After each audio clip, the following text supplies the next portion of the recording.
Hello friends, welcome to another episode of CPP tutorial video. Today we will study about STD thread.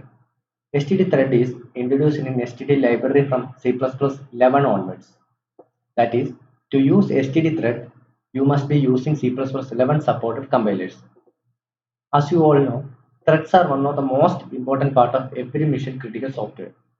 Almost every software contains functionalities that are carried out in multiple threads, thereby saving a good amount of time. Today, we will discuss about advantage of STD thread, understand the basic usage and functionalities of STD thread class. Lastly, we will see some sample examples of creating STD threads. Let's start with advantage of STD thread. Compared to other methods of creating threads in C++, STD thread is portable, type-safe, and can be created as stack object. STD thread is portable, that is, a thread written using STD thread is platform independent.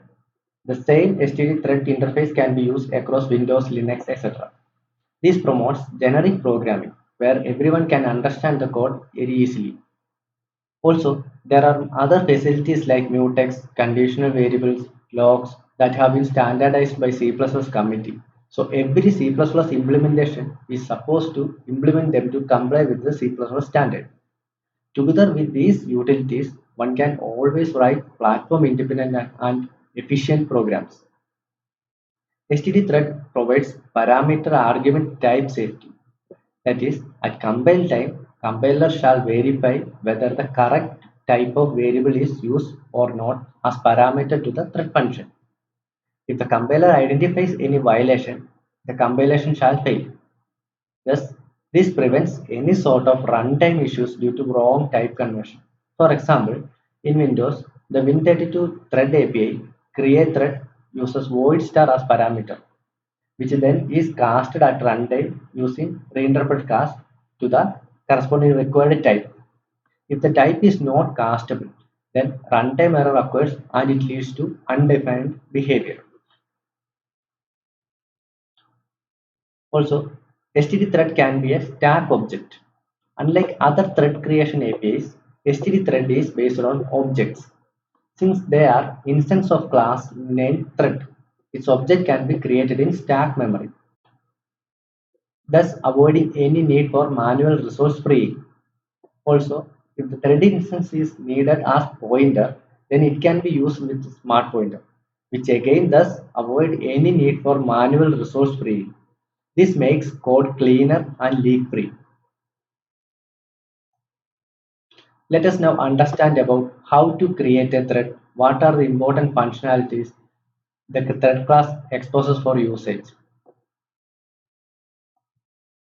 To create an STD thread, as the first step, it is required to include the header file thread. This header file includes all the necessary implementations for class thread. These implementations are performed by corresponding platform vendors. Even though across the platform the implementation is varying, the behavior shall be same and in accordance to what it is stated by C++ standard committee.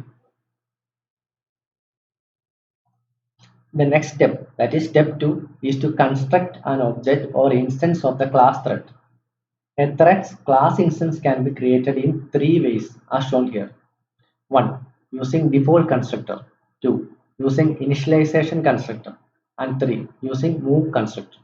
Out of the three, out of these three, the thread instance creation using initialization construction is the most commonly used method. Let us check each of these methods. 1. Via default constructor. Here, a thread object is created, but no thread is created actually. That is, thread is not started to execute here. In some situations, it might be required to keep thread instance as a member variable. For such cases, this method can be adopted. Sometimes later, a valid thread is attached to this object and it can start its execution as thread. As shown in the example here, the thread mythread is created as an object. It is not connected with any thread routine or its parameters. This mythread is later connected with another thread called std thread using print function. 2. Using initialization constructor. This is the most common method of creating a thread instance.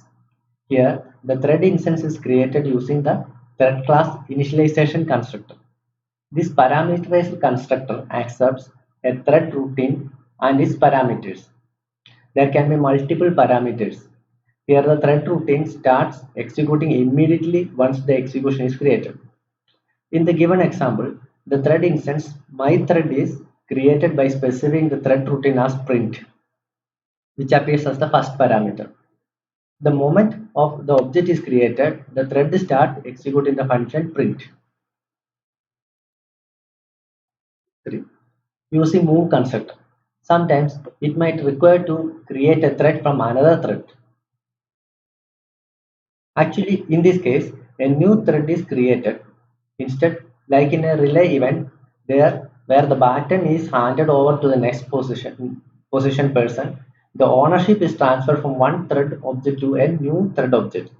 Here, the thread which transferred the ownership no longer represents the thread of execution. It becomes empty. Anyways, the thread execution is not affected due to this ownership change.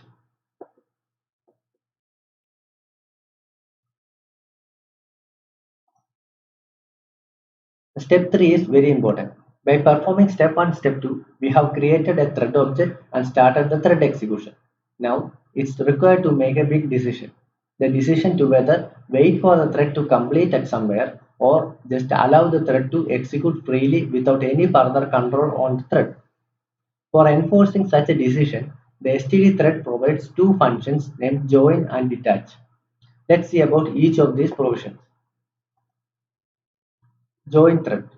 The join function blocks the current thread in which the thread object is present until the thread completes its execution. That is, here in the example, the main thread waits for the print myThread to complete the execution of thread routine by print. Only after this, the code below myThread is executed.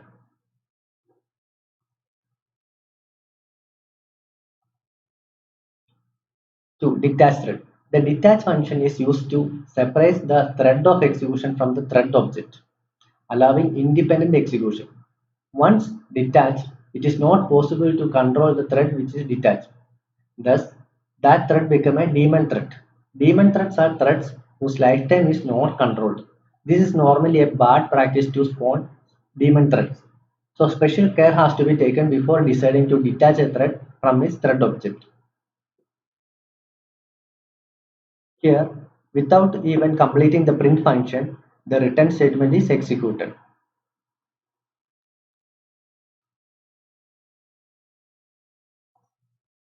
Until now, we have covered how to create a thread object, how to start a thread, and how to control the thread execution. Now, let us study about the various methods available to specify the thread routines. STD thread object uses one of the following three options for specifying the thread functions which is to be executed as separate thread. 1. Function pointer. Function pointer is most commonly used as thread function. It is the easiest, clear and straightforward way of using thread function. One need to just specify the function name and its parameter during the thread object creation. 2. Lambda expression. We can specify lambda expression also as thread routine in std thread as shown in the example. Normally, lambda expression is used for small, limited functionally localized tasks. This type of thread routine is used sometimes only. Functor. In std thread, one can also specify a class functor as its thread routine. This type of thread routine in std thread is rarely seen. I'm not sure when exactly is this method preferred than the other two above. In my knowledge as of now, such usage is very rare. Now let's see some examples of std threads. We will see different ways of creating an std thread.